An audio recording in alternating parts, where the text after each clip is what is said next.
Okay, we are live, but we got to let it breathe just for a moment. Hang tight. Glad tidings do we bring on this Thursday evening, and we're stoked to see everybody. And before we even go live, uh, our hair gets blown back. We're utterly handed a slobber knocker super chat that we're going to get to. But first, just real quick, welcome in. It's the Mile High Huddle podcast. I'm your host, Chad Jensen. With me, my fellow football priest. You know him, you love him, Zack Kelberman. Zack, Michaela, before we even go live, this 500 Club super chat sent at 6:06 God's country time. And she says, this is the fun towards Michaela and Cooper's jersey. LOL. How do you guys feel about Ben DiNucci? Jacques versus Patrick and Trent Harris being invited to rookie minicamp. I like the players, especially Harris. Much love to MHH family. Love you guys. Michaela, we love you. I mean, seriously, this is so awesome. Definitely put it in. It's going in the fund for Michaela and Cooper. But just first thing, before we actually get to the content of what she's talking about and break it all down and bring everybody up to speed, shout out to Michaela Parker, the Duchess. Love you so much. Yeah, I wasn't wearing a hat initially, but after seeing this, my hair was blown back, like you said, Chad, and I had to throw one on, and I actually turned blue. You're not watching Avatar right now, guys. I promise you, you're watching the MHH podcast. Michaela, that's why you're a foundational member. You're part of the bedrock of this community. I've said it a billion times before, and I'll say it again. Thank you so much. Yes. So what she's getting at here, Zack, maybe I'll let you set this up because you had the article for us today at milehighhuddle.com. But the Broncos, I mean, they signed a bunch of college free agents after the draft. They drafted 5 guys. And then they invited a former CSU quarterback who played mostly, got his playing time at San Diego. And then they're bringing in the leading passer of the XFL to rookie minicamp. So break it down real quick, and then we'll actually answer these questions. Well, interestingly enough, like every player they're bringing in here, Jock Patrick, Trent Harris, Ben DiNucci, they're all respective leaders of their categories in the XFL. Trent Harris set the XFL record for sacks with 9.5, playing under Wade Phillips in Houston. Jock Patrick finished first among pass catcher running backs in receiving yards, and he was second in rushing. And Ben DiNucci led the league in almost everything, in attempts, completions, passing yards, and passing touchdowns. He also led the league in interceptions with 13, but there's some there. And specifically with Ben DiNucci, Gucci DiNucci, he would immediately raise the floor of the Broncos quarterback room. I would take him in a heartbeat over Jarrett Guarantano. Even if you stash him on the practice squad, when you watch him play, like the way he plays, a lot like Chad Kelly. If you like Chad Kelly, you'd love Ben DiNucci. He can sling the ball. He's a dual threat. He can run. I believe he also led the XFL in rushing yards, or finished second. I think he was second in rushing yards among quarterbacks. That's a player I definitely want. Patrick, the running back, could go either way. I feel like running backs are a dime a dozen, though they do need to add to that position after ignoring it in the draft. And Harris, I would like to see this because he's not just an XFL guy who has no prior experience. He played a couple seasons in the NFL before he moved to the XFL, and he had 9.5 sacks there and got the blessing of Wade Phillips, who said, if nothing else, he can come in and rush the passer and help out in special teams. The Broncos do need that right now. It is interesting seeing how Sean Payton is kind of kicking the bushes, so to speak, turning over rocks relative to the quarterback position. He went out and got a guy to serve as his fail-safe in the event that Russ fails to launch, which I do not expect, but Jarrett Stidham. And now a couple other guys coming in. Brett Rippon took a deal with the LA Rams, 1-year deal, so he's no longer in the picture for the Denver Broncos officially. And so, Zach, they're bringing in some quarterback competition. It's going to be really interesting. And it's important to remember, too, guys, in the chat as you start trying to do the roster math and count how many guys are on the roster currently, that invitees to the rookie minicamps, these are tryout. They don't count toward the roster if and unless they're given a contract. So FYI on that. But Michaela, love you so much. Seriously, thank you for the very, very generous super chat. And we'll see what we can do for Michaela and Cooper, okay? Just to tack on to that, Chad, the Broncos were also, while we're talking about player additions and possible, long-term fixtures or whatever, they were awarded, the Broncos were defensive lineman. I'm going to butcher his name completely. Hagai Chisholm uh, Nibwisi from the International Player Pathway Program. He will not count against the Broncos 90-man offseason roster, but he's like 6'8", 300 plus, big force in the middle of the defense. So maybe they have something there as well.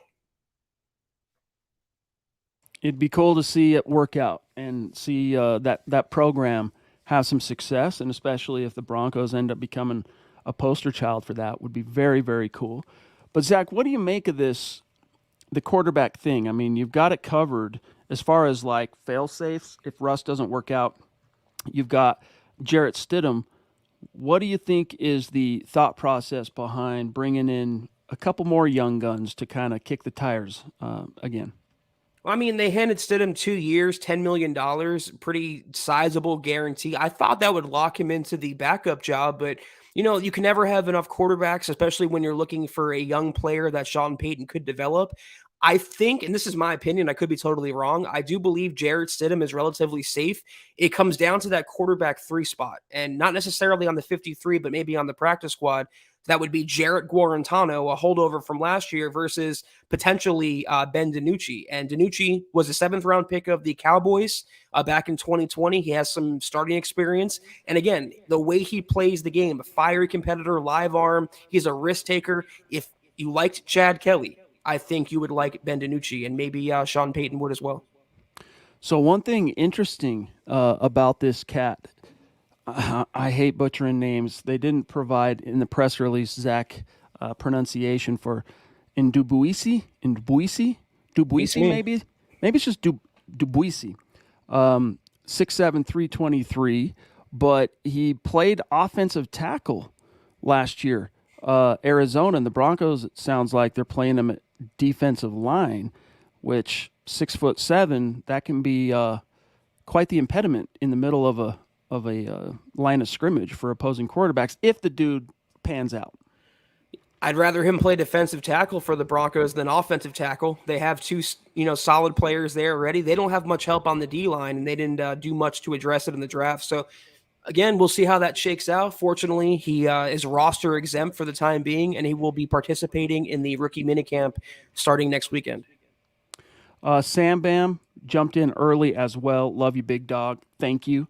He says, evening, everyone. This is my just getting in early super chat. Colin Cowherd, and we do appreciate that, bro. Colin Cowherd has the Broncos as the 7th best team in the AFC. It was nice to see that given how last season went. Go Broncos.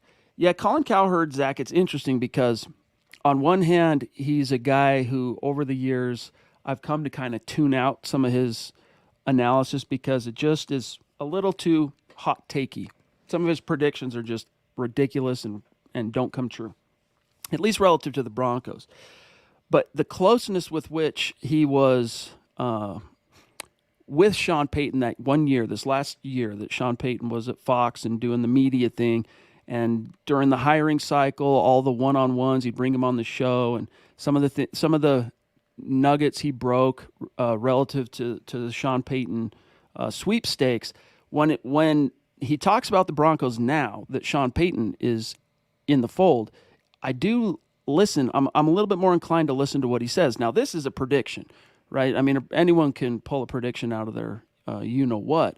But what do you think? 7th best team in the AFC? Like playoff team? Wild card playoff team? Yeah, I want to preface my comments by saying I don't really care what Colin Cowherd has to say about the Broncos, nor do I care what any national talking head has to say about the Broncos. They don't really follow them up close and personal like we do, and they're just providing some general analysis. That being said, it's about where I have Denver for the upcoming season. Not even being a sunshiner, not even being too much of a homer. 9-8, 10-7 is a realistic expectation for Sean Payton in year one. And if they do hit that record, 7th, like you said, would be a wild card. I can absolutely see that happening. David McElrath, a.k.a., as he is known in his neck of the woods, Papa Bear, appreciate the super chat, my friend. Or another early super chat before we even went live. 3 super chats. Just amazing. David says, good evening, Broncos country. Chad, Zach, Dylan, and Deacon Scott. Thanks for all you guys do for Broncos country. Hashtag Buckham, Denver Broncos for life, MHH for life. We appreciate that, David. Thank you. We'll keep doing what we do as long as you guys keep showing up and helping us keep the conversation going. So thank you, bro. Miguel, what's good? Really great to see you. Throwing down on Facebook saying, what's up, fellas? Been a minute. Hope all is well. Go Broncos. Yes, all is well. Hope you're doing good as well, Miguel. It's great to see you. Michaela Israel jumping in. She's got a message to the Duchess saying, thank you to Michaela and all the MHH community for supporting Cooper and I. We look forward to the pod every day. That's awesome. It is a great community. I mean, there is no getting around it. And some of the things we've accomplished together as a community are pretty cool. I'm thinking back to Zach to like that time we had Graham Glasgow on the show and we did a fundraiser where we matched every dollar of Super Chat. I don't remember even what the his charity was. I don't even remember what was off the top of my head. But we ended up raising like $1,500 for that charity as a community. We matched every dollar of that. So it's just really cool what we can do together. And Michaela and Cooper, you guys are a big part of this. Yeah, I mean, you mentioned our listeners showing up, and both Michaelas, in fact, make us want to show up each and every day. You guys are truly spectacular, incredible. Definitely appreciate you and Cooper. Michaela, thank you so much. And sometimes the command keys on StreamYard, they don't work the way they should, just like automatically. But they are easier once you know them than clicking everything with a mouse. A few hellos in the chat to the early birds like William. G.I. Jers, what's up? He wants Kareem Hunt, Zach. G.I. Jers, one of the first, technically the first YouTube comment that was not a super chat, so we'll grab it. He's saying, let's go get Kareem Hunt. Zach, the Broncos brought in a couple of college free agent running backs. There are a few interesting veterans that are still out there, including Kareem Hunt. Latavius Murray took a deal with the Bills, though, so he's off the board for now. What do you think about Kareem Hunt? Yeah, I just tweeted about Ezekiel Elliott. It's become something of like a trendy topic on Twitter. Some of Broncos country wants him, others don't. I don't think the Broncos would sign Zeke, and I don't think Zeke would sign with the Broncos. He could probably find more money and a better chance elsewhere. Kareem Hunt, I would not mind him. I would like him more than Zeke. I think he offers more, especially as a pass catcher. But it's one of those situations where if they wanted him, wouldn't they have signed him by now, Chad? I feel like there's a reason he's languishing for so long. There were concerns out of Cleveland heading into this offseason that maybe Kareem Hunt is losing a step. He's getting up there in age for a running back. So I'm tending to kind of resign myself to Sean Payton finding a hidden gem among the younger running backs. And we talked about briefly already one of them, Jaleel McLaughlin, the UDFA they brought in, who's going to be at rookie minicamp next week. I think he has a chance to make the 53. We'll see. Michaela, no guest tonight, but we do have a few more, of course, Super Chat segments lined up as we get farther into the off season. So we'll be announcing that here very, very soon. Sam Bam with Super Chat number 2 tonight. Love it. Thank you, brother. He says the Broncos would probably be the second best team in NFC right now, possibly number 1. That's how much better the AFC is right now. Yeah, I mean, that can turn in a second, though. I mean, the NFL nowadays, one of the things that makes it king is the parity. But I am old enough to remember the inverse, when the NFC, man, was just dominant. Didn't matter how good the AFC champion was year after year, man. They'd get smoked in the Super Bowl. Not just defeated in the Super Bowl, smoked. Until the Bills, a couple, they made at least one of those Super Bowls interesting. But it wasn't until the Broncos snapped the streak, Super Bowl 32, where the balance of power shifted. And really, it's been a nice back and forth ever since then. But what do you think, Zach? Is the AFC that superior to the NFC right now? When it comes to quarterbacks, yeah. I mean, you pair them side by side on a list, and like where Lamar Jackson is right now, Andy Dalton would be, for example. So, yeah, there's a big discrepancy, but I don't know that the Broncos would be the second best team. There are some decent teams still in that conference, and the Broncos have a ways to go, Sam Bam, before we can crown them as anything more than what they were last year, which was a sub 500 club. Shout out to Big Earn. Great to see you tonight on Facebook, my friend.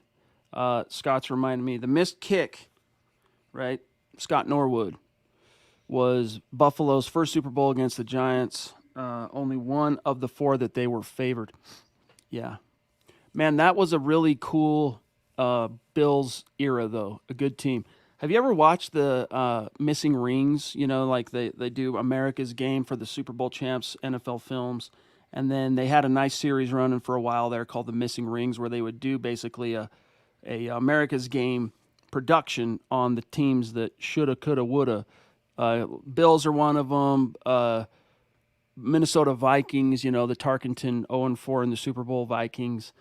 I'm trying to remember who else. But I watched the Bills and the Vikings one. They might have done others, but the Bills, man, talk about just some bad juju back then. As great as they were, run and shoot, baby. Jim Kelly, Thurman Thomas, Andre Reed. I mean, offensively, they were fun to watch and stingy on D. Freaking Scott Norwood, man. Scott Norwood, the impetus for Ace Ventura, you think, right? As far as the main plot device of Ace Ventura. Gotta be. Laces out, Dan. Drake Wally, bro, great to see you. Thank you for the super chat. He says, hey, man, which division matchup for Denver in the Russ Payton era are you most excited for? KC, Vegas, Chargers? Look, for me, it's always going to be Chiefs, if and until and unless they snap the streak. And even once they do snap the streak, that's the 800-pound gorilla in the AFC West. And so even if the Broncos, Zach, make some improvements this year in terms of the streak and they snap it and they, let's say, split with the Chiefs, they're going to be a force to be reckoned with, the Chiefs, until Patrick Mahomes calls it a career. And that's many, many, many, many, many years, unfortunately, or fortunately, depending on your outlook, down the road. So for me, it's the Chiefs. And a big part of that is the ignominious 15-game winning streak. But let us not forget also, Zach, Raiders currently hold, is it a 6-game or is it a 7-game? Basically, they haven't beat them in 3 seasons.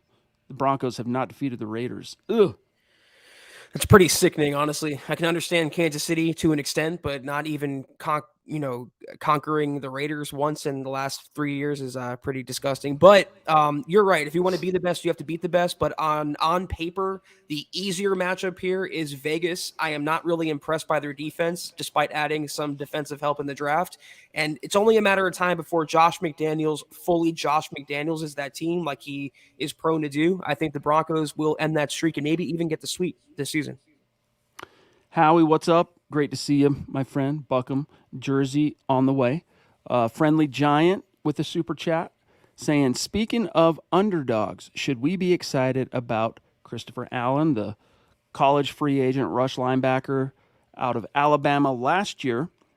Everyone got excited about him, and then he suffered, was it an ACL? I don't remember. I think it was a foot. Yes. Well, the foot was what he had coming out of college. Or a knee. It might have been an ACL. Either way, ends up on injured reserve, right, for the entire season. So what's your outlook for Allen? He says projected top 100 pick, if not for the injury, and then had a year to get his foot healthy. Maybe it was the foot. They just kept him shut down, I'll have to refresh my memory. I remember writing the story. I do think that foot lingered and they just decided to mothball him and redshirt him for a year, which I understand. I actually tweeted about Jacob Martin earlier, Chad, kind of an aside, but it ties in all the same. He's an outside linebacker for the Broncos. Y'all might have forgotten about him. They picked him up after the Bradley Chubb trade. He only had 1 sack in 5 games, but he has the 15th highest salary cap number for 2023. The Broncos can clear almost $4 million and only eat $1 million in dead money by releasing Martin either pre or post June 1st. I do not understand why he's still on the team when you have younger players that could step up and make plays. Chris Allen being one, Nick Benito obviously being another. I do look for Allen to get his chance, but whether he can capture the potential he showed in college obviously remains to be seen. So you Google Christopher Allen, first article that comes up is by none other than Zack Kelberman, August 10th, 2022.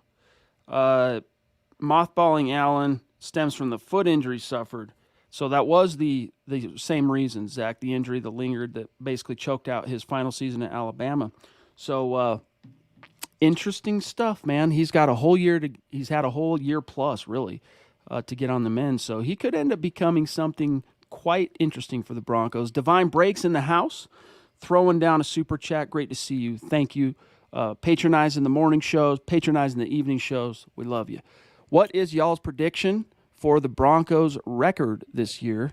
Also, touchdown to interception ratio for Russ. Well, we know the opponents this year. We don't know the order and all that stuff. We know who's going to be on the road, who's going to be at home. But for a record perspective, my answer to that, Zach, is still somewhere right around 10 wins. I want to get a little bit farther into the off season. Really, I want to see what it looks like in training camp before I get too bold with my predictions and really tie myself down to them. But I really think Sean Payton, just by virtue of Payton, forget all the other improvements they made, just by virtue of Sean Payton, it's additional 2 or 3 wins on top of what they did last year. And then you factor in what they have added to the roster in terms of bolstering the offensive line, the improvements they made in the draft. And I think it's very plausible, 10-win season for the Broncos in year 1. Pardon me.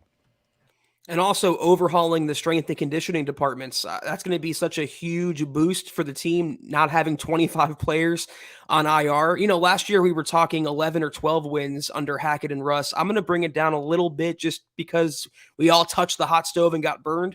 I'll say 9-8 or 10-7 is fairly realistic, and I think there's no reason why, if they stay healthy, they can't achieve that. In terms of Russ, they're going to be a very run-oriented team, building off the run to establish play action and go through the air that way. So I'm not going to say he's going to throw 40 touchdowns, Chad, but I can definitely see like 28 TDs and like 11 picks, something like that. That would be a pretty decent season for us. He has a career ratio basically of 3-1 on touchdown to interceptions.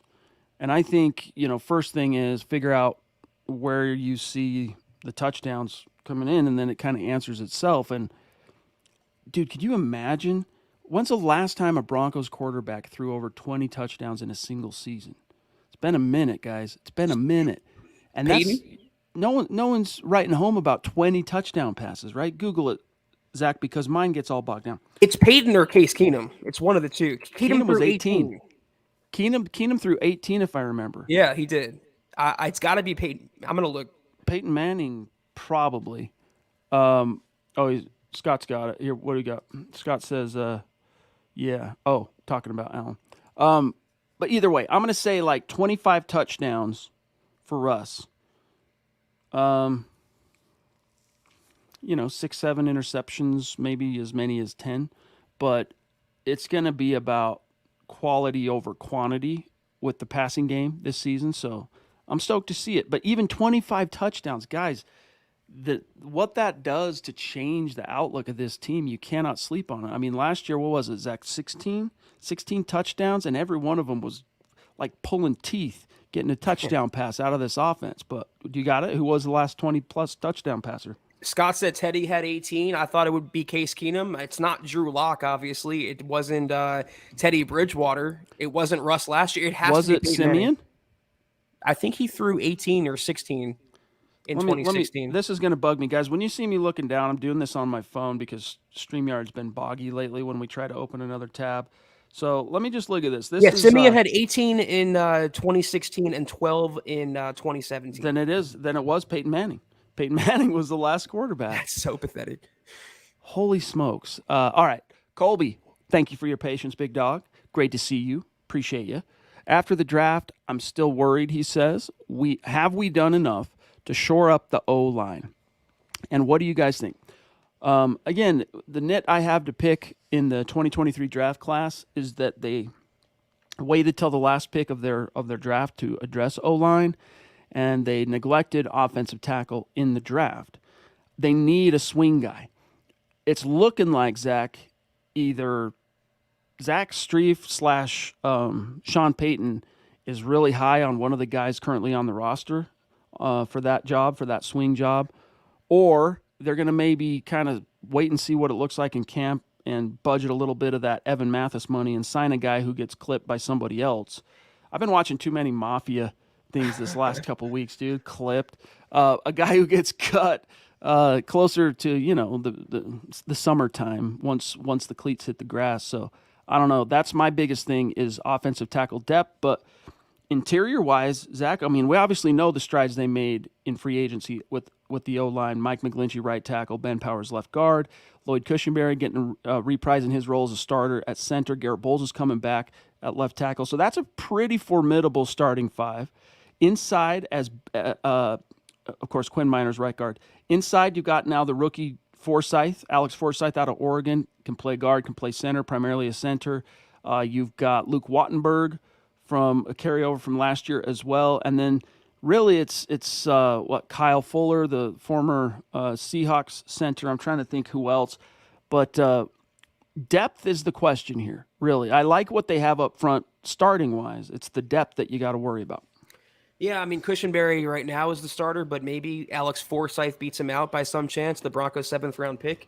I'm looking at the depth chart right now at tackle, and it's like a who's who of nobodies, like Casey Tucker, Christian DeLauro, Hunter Thedford, which sounds like a fake name, and Isaiah Prince, who could be the Calvin Anderson of the Broncos season under Sean Payton and Zach Strief. That could be the swing guy, but I think the Broncos, Chad, correct me if I'm wrong, they have one more move up their sleeve at one of, or maybe even all of these positions: running back, offensive tackle, and defensive line. That's where they need help the most, and there's some veterans out there that can provide that depth.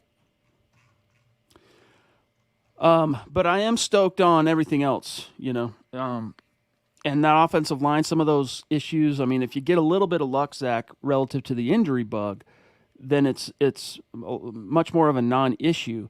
But even going beyond that, when you get the running game established, that insulates the quarterback. That hopefully helps you become a more balanced offense and productive in many senses, and that trickles downhill in a lot of ways. So maybe you don't become as dependent on a swing tackle. Dropping back 50 times a game or whatever, right? That's where if you don't have that solved, you can become a lot more anxious. But Naj, what's up, brother? Great to see you.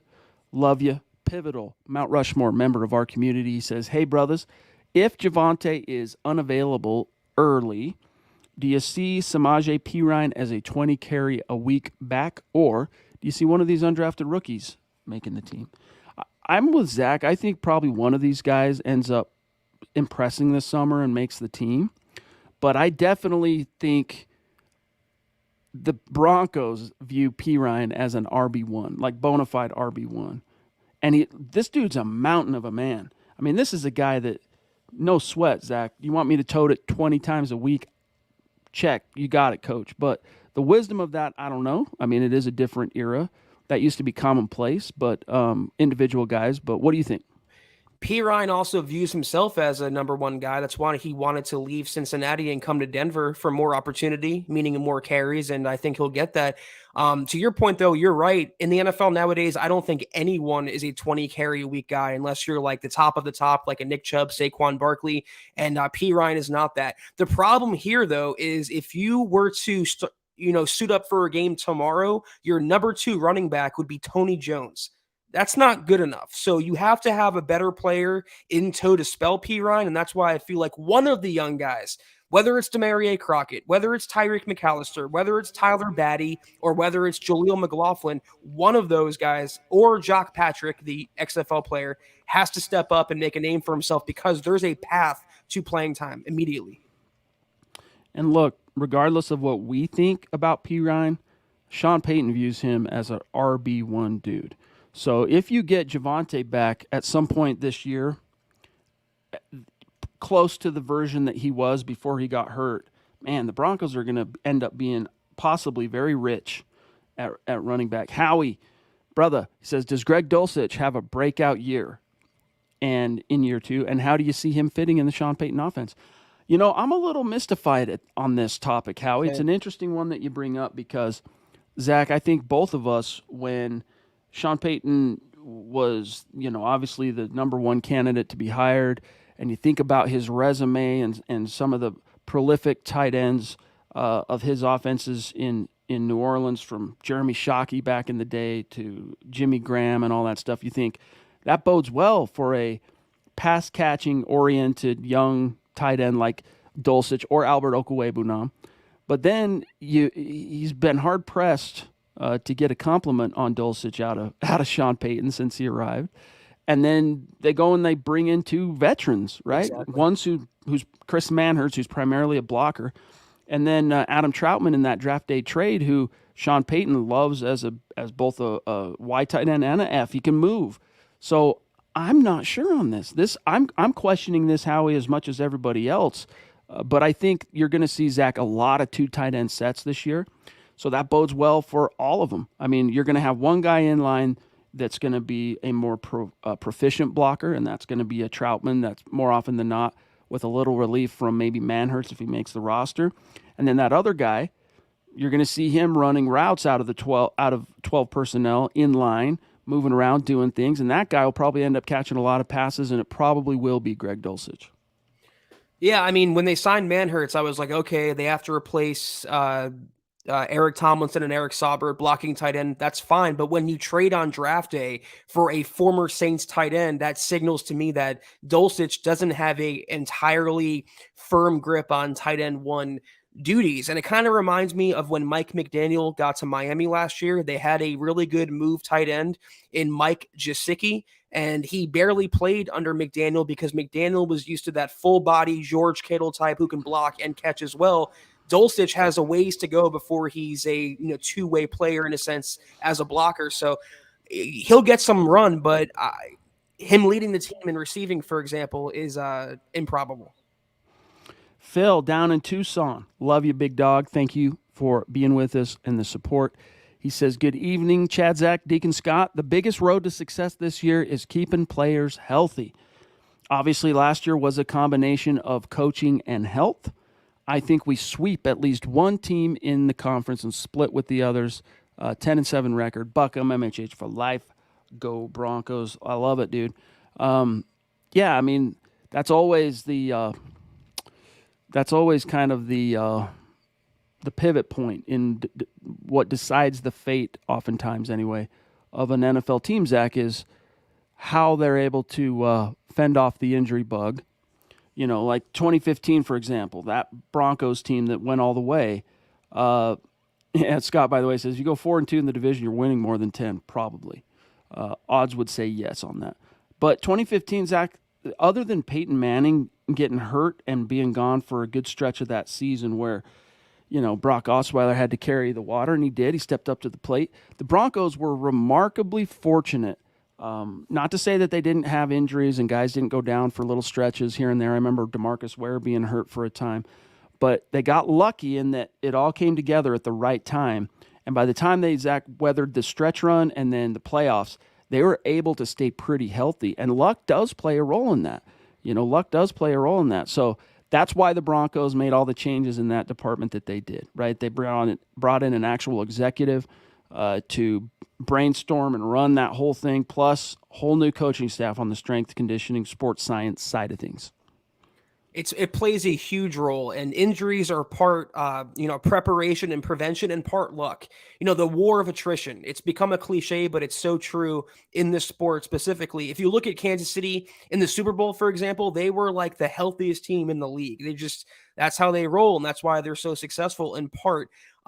In terms of sweeping an opponent, I went on record earlier. I said they can sweep the Raiders. They might sweep the Chargers. One team in the division they've had success against the last couple seasons. It's definitely possible. I'm not going to go out there and say, give me Kansas City. They're going to sweep KC and they're going to take over the mountaintop. I'm not there yet, but them going 4-2, like Scott said, finishing 10-7, I can absolutely see that. Yeah. I'm looking at a few of. I'm just checking the chat here. Some really good conversations going on. Some good topics. But I want to grab this from Donnie. Appreciate you being with us, Donnie. You're a prince over on Facebook.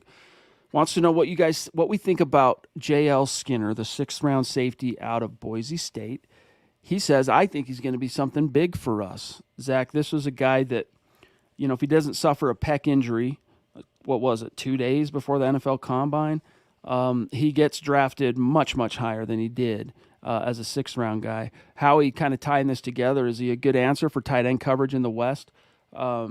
Skinner, yeah, I think he can help on that. But his forte, Zach, is keeping things in front of him, running downhill, and like heat-seeking missile. I'm not sure that his coverage chops, but you know what? He can ball hawk. He did have some ball production in college. So, but I'm not going to pretend I've broken down all the film on Skinner. I can tell you this: I think he's going to be a nice number 4 guy as a rookie, and they do expect him to be available to play this year with that pec. There will be enough time in between when it happened and when the things start getting serious. He should be good. Over time, I think he could be a prospective, Zach, like starting caliber guy. Give him some time, though. I don't think he's going to start barring injuries in year 1 anyway. I hate to reference Seattle, but I feel like Skinner is more Cam Chancellor than he is Earl Thomas. He's more of a hitter and a downhill player like Chad was talking about than he will be a guy who's going to shut down Travis Kelce. Newsflash, no one shuts down Travis Kelce. He is going to get his yards. You have to just prevent him from absolutely killing you every time you play him, but I'm a little torn. I do like the pick. I do think he can be a long-term answer as a number 3 at worst for the Broncos, but I'm also very high on Caden Stearns. I have been for quite a while. Every time I've seen him play, I just see a starter there next to Simmons. And I hope Stearns gets his opportunity and he doesn't lose it at the expense of Skinner in year 1. You guys want some tinfoil hat? Let's get tinfoily real quick. Todd Ostendorf with us every single night. He says you got to listen to Mark Schlereth talk about Russell Wilson going out with teammates to play golf when he had his golf cart fiasco. It was with the defensive players only, no offensive guys with him. Basically, Todd goes on. Schlereth said that there were no offensive guys with Wilson, which could indicate that he is a pariah on the team. Now, pariah, I would have a hard time believing that, but I think a lot of guys on the team last year quickly grew tired of the Russell Wilson shtick, and he's going to have to really strive hard this year, I think, Zach, to win back some of that belief and trust that the guys had in him when they first read the tweet, Broncos acquire Russell Wilson via trade, and that elation and that excitement and that rush of confidence they had. It turned to ashes in their mouth, not only because, Zach, the production wasn't there, right? He didn't justify it with production on the field, but all the weird, machinations of that previous regime kowtowing to every little thing, giving him the office, just allowing him to basically segregate himself from the rest of the team and put himself on a pedestal. And I don't think, for what it's worth, I'm not trying to be an armchair counselor here, but I don't think that was Russell Wilson trying to put himself above other, his teammates. I think that's just the natural result of what happens when you allow someone that those level of privileges that are unprecedented. And Sean Payton recognized that right out of the gates and put the kibosh on it. So I don't disbelieve, Zach, let me just sum this up. I don't disbelieve that there's a lot of guys on that roster that are maybe Russell Wilson skeptical, but to become a pariah, I wouldn't maybe go that far.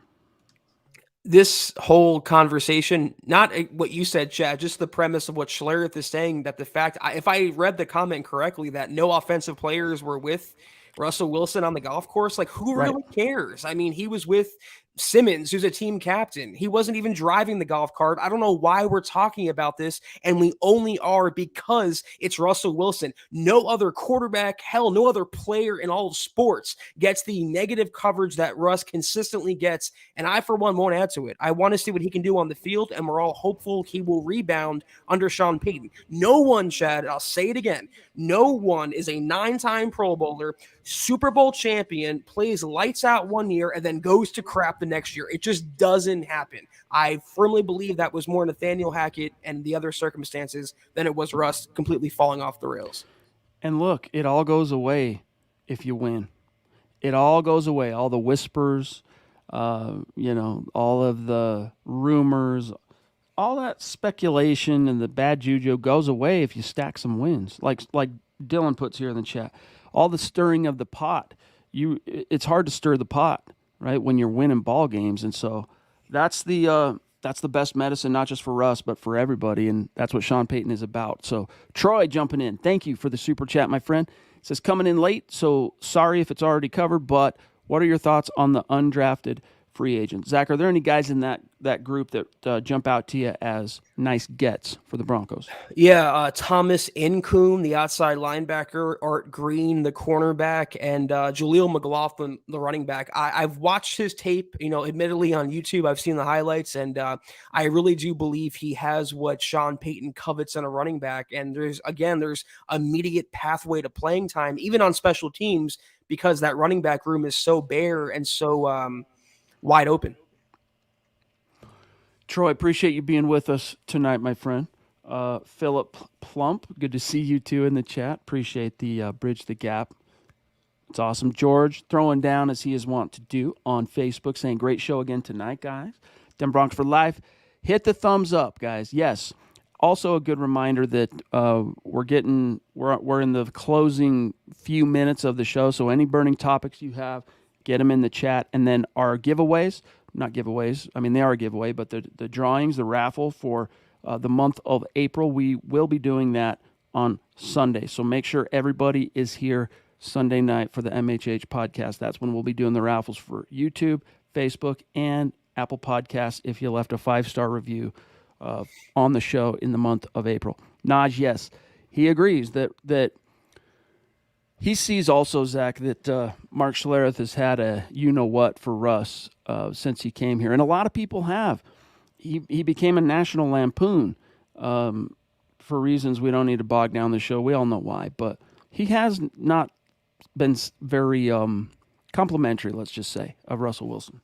I understand the gravitas that Schlereth has in Broncos country. I respect his contributions on the field, but he's a talking head now, and he's a person with an opinion, and I don't necessarily agree with the constant dragging of Russell Wilson. And to bring up the golf cart incident and try to spin and fit his narrative that way is just lazy analysis. Look, man, Zach and I, we did radio last year, Denver radio, for most of the football season. We didn't like it. We ended up saying, no, this isn't for us. One of the reasons why is, unlike this format, I mean, you can make a podcast format really whatever you want to do. Our format is very open, and it's about conversation, dialectic. It's engaging the people who are in the community. The audience contributes to the content. With radio, you can just, Zach, make your whole show a call-in show if you want, and that might be the closest facsimile to something like what we do with our podcast. But you got to really grind content for an hour, and you're doing that multiple hours, every single day of the week. And what I found, Zach, is it gets actually boring pretty fast. You end up saying the same things over and over. Not to say we don't on the podcast. I mean, we'll jump to these topics here and there, but it's always couched in a different way because it's more a conversational thing instead of with radio. Even though it's just you and I, we've been talking about these things together for years and years. It becomes very forced. And the reason I'm even getting into this is to cut Schlereth this one break, which is, man, you get bored. You end up kind of saying things, I think, two things. You end up saying things, Zach, just to like keep yourself entertained on one hand. Like you have to like get creative enough to keep yourself engaged in what's happening. And then two, one thing about radio is a big part of that is wedge driving. Half of the hot takes you hear from sports radio guys, and I'm not saying this is the case with Mark Schlereth, but half the hot takes you hear, Zach, from radio dudes, they don't actually believe them. They say it to get a reaction, to get people talking about it, to keep you listening, to get you fired up in the car as you're driving home listening on AM radio, or to just create that wedge driving conversation with the co-host where they're just debating for a segment, and neither one of them believe actually what they're saying. It's just like very forced and contrived. I hate that. Yeah, that's why I refuse to add to the Russell Wilson, dogpiling. If you have to reference a golf cart incident and spin it in such a way where it makes Russ look bad and alienated. And if that's entertaining to you, then I would be a little introspective and look in the mirror as to what's entertaining. And Chad, as bored as we were at times, how come we never furthered that narrative? How come we never, floated these things out there and speculated that no one likes Russell Wilson? Again, it's just lazy, hot take, clickbait analysis. Though I will say what Dylan said in the comment is true. It's May 4th right now. Nothing really to talk about, so got to get those ratings somehow. May the 4th be with you. It's Star Wars Day. I didn't even realize it till you said May the 4th. Chef Ivo in the house with a very generous super chat. Thank you, my friend. Saying, good evening, fellas. Is it possible that we sign another edge rusher? Is it possible? Sure. Anything's possible. I mean, that's still a relative weak spot on the roster. But, Zach, we talked about the dudes brought in. We talked about the college free agent class. And we talked about also earlier tonight in the stream, Christopher Allen coming back from an entire rookie season, redshirted basically to that foot injury that cost him most of his final year at Alabama. So there are some potential guys who could come in and save the day. But if you're looking, Zach, for that proven commodity, not necessarily a Von Miller or a DeMarcus Ware caliber guy, all right, but even a guy that has some NFL skins on the wall, there's really only one currently in Denver. And that is a little bit of a concern. Everything else, their hopes on the edge, it's all tied up into guys who they're developing, they've got investment in, they're young. They're hoping that they can turn the corner into that. But no, only one proven guy, Randy. I mean, I feel like they should subtract a pass rusher, in fact, and Jake Martin, again, would free up close to $4 million. That's true. I forgot about him, but does he count as a proven guy? He's a veteran, and he had some, high pass rush grades from PFF last year, but they have some younger guys. I mentioned Christopher Allen. They picked up Thomas Incoom and also as a UDFA, and also Drew Sanders, their draft pick. They want to play him inside, but he can play outside as well. So I think they have their next backup pass rusher on the roster, not to mention the second-round pick they used last year that pretty much got a redshirt season in Nick Benito. I thought it was really interesting what Sean Payton said after the draft about Sanders. I'm glad you brought that up. Pardon me. I'm going to read a couple things he said, Payton, on Sanders. Quote, first of all, settling the issue. We see him as an inside linebacker in our scheme. And then he went on to say, I'm pretty pardon me, that's Sanders. He went on to say he has a tag for players on defense. He calls it the pressure player tag, all right? It can be anybody in the front seven can be a pressure player. Even if they're an inside linebacker, they can be tagged as a pressure guy if they have that, propensity for being successful and productive at that. And here's what he said about Sanders. He did tag him as a pressure player, saying, quote, interestingly enough, when he was at Alabama, he's had experience at both inside and outside linebacker. It's up to us, pardon me, to start doing some things. We have a tag called pressure player, and to check it, you've got to be unique in regard to rushing the passer. Sometimes linebackers are pressure players. We've had a lot of linebackers that were really good players that weren't pressure players. That's not their first job description. I think this guy fits into that position where he is a pressure player. His production on the quarterback this year would suggest that. Close quote. Zach, he was a 5-star recruit at Alabama out of the state of Texas, and he was drafted to rush the passer. Was, for whatever reason, transfers to Arkansas as an inside linebacker, ends up notching almost 10 sacks, 9.5 sacks his last year in college. So he's going to play inside, but they could use him in some creative ways, kind of like how Dallas did early on with Micah Parsons, moving him around a lot. He needs to clean up his tackling, but once he does, he's going to be a force out there on the field. Here's the Broncos outside linebackers, okay? Randy Gregory, Baron Browning, Nick Benito, Jonathan Cooper. You can throw Sanders in there. Jake Martin. You have Aaron Patrick coming back. Thomas Incoom, the UDFA they brought in. That's plenty. And I think we'll know where they want to go at the position, Chad, after next week, because they're inviting Trent Harris, the XFL sack leader, to rookie minicamp. If they don't sign him, I think that's a pretty clear indication they feel comfortable with where they are. And they'll probably be okay with these younger guys, betting, in, as it were, hedging that they're going to turn a corner. One of them, a couple of them maybe. They'll probably be okay in that if Randy Gregory stays on the field. If Randy Gregory is healthy this year, then all other things I think become possible for that position. But Lady D jumping in with a very, very, very generous super chat. We are about out of time, but we're so glad you checked in. It's great to see you. Thank you so much for the support. Deanna, she says, evening, Chad, Zach, and Scott. Hello to everyone. She says, I'm sick of the negativity concerning Russell Wilson. Yep, Star Wars Day. Love you guys. Have a great evening. MHH for life. Buckham. Hashtag bridge the gap. Love it. Thank you, Lady D. It would have been so bad for a Star Wars nerd like me to miss the boat on May the 4th. So thank you for that, Zach, who could not give two flying flips about Star Wars. Yeah, I mean, I don't think I've seen a minute of Star Wars.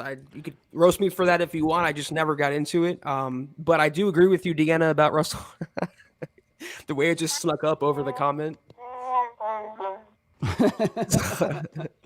That's probably why I never watched it. But yeah, Deanna, I do appreciate you of your generosity as always. And the only way the Russ hate is going to stop, like Chad said earlier, is if you go out there and you win ball games. But I wanted to interject earlier, Chad, even if they go out and do that, I'm sure the Schlereths and the detractors will find a way to say the Broncos won in spite of Russ and not because of Russ. It's never going to end. It's kind of like, again, and then here's Lady D with another very generous super chat. Love you so much. Thank you. She says, I'm just super happy.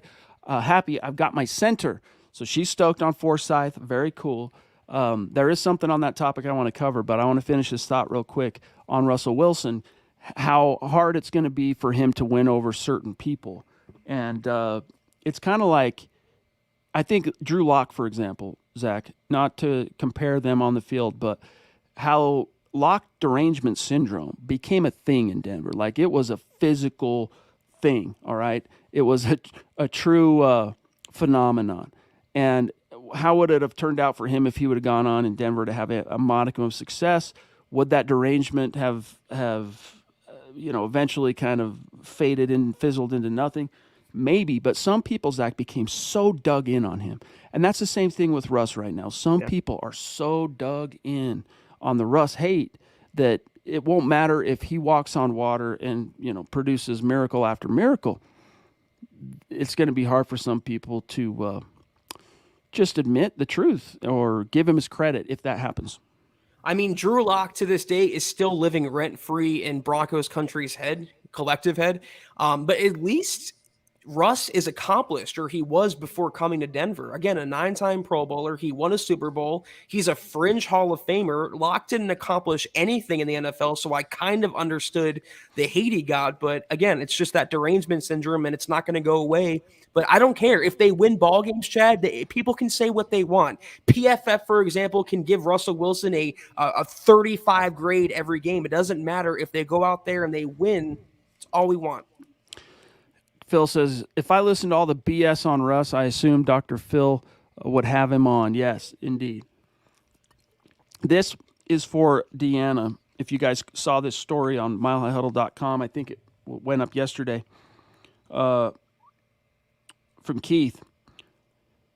This is this is George Payton, Zach, talking about Alex Forsyth, the Broncos' 7th-round pick. Quote, we see him as a center that can flex, and he's going to compete just like all the rookies in the entire team. He's tough. He's smart. Just love the way he plays the game. And then Sean Payton went on in that same presser to say, quote, we felt real fortunate to have a chance at Forsyth late in the draft.